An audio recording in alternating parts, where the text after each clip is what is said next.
push-pull legs, upper body split. I got 4 days a week where I can go to the gym, currently doing a push-pull leg split on 3 days, and I'm curious to know if anyone tried to add an upper body day to this.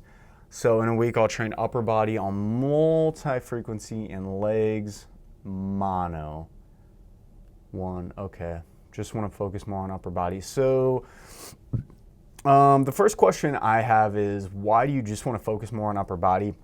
And this is just from me, working with a lot of people of a lot of abilities. Like, your legs are very foundational in your entire life. So your activities of daily living, being able to move pain-free. I'd highly recommend not just doing legs once a week, which is literally what's happening at this point, because in the push and the pull, those are usually upper body movements. So you're asking if you can do push-pull, which is upper body, legs, which is lower body, and then add an upper body. So you're doing upper body 3 days a week and you're literally lifting legs once a week.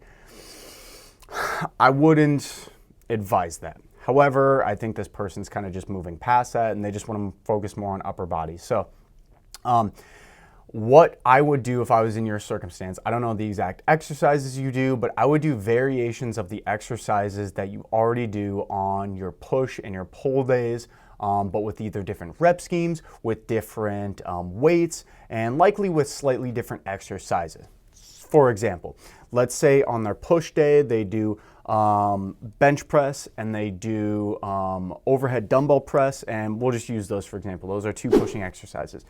On their upper body day, quote unquote, their upper body day they may still do a bench press type movement, but instead do dumbbell bench press. And then for upper overhead push, maybe instead of dumbbell press overhead, they do a machine overhead press. For pulling, maybe they do barbell rows normally. And for that extra upper body day, maybe they do ring rows or bodyweight pull-ups or pull-ups on a assisted pull-up machine.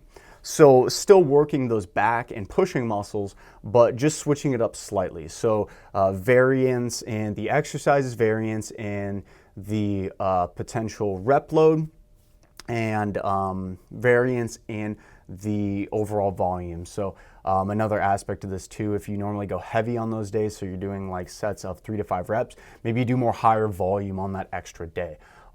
Yes, you absolutely can add this in pretty easily, just as I described. I would just tweak it a little bit to give your mental brain a little bit of different stimulus, but also your physical body a little different stimulus, so you don't just build those overuse injuries. On the leg day, you really have to hit it hard though. If you're lifting it once a week and you want to see continued results, heavy compound exercises, squats, deadlifts, like, you should realistically feel pretty wrecked after that leg day, to the point where you might not be able to exercise the next day because you're only doing it once a week. So you need a large amount of stimulus put on your body in that one time. So an easier way to do that and not kill yourself on leg days is to just train legs more. But to each their own. Everyone's got their things that they're interested in.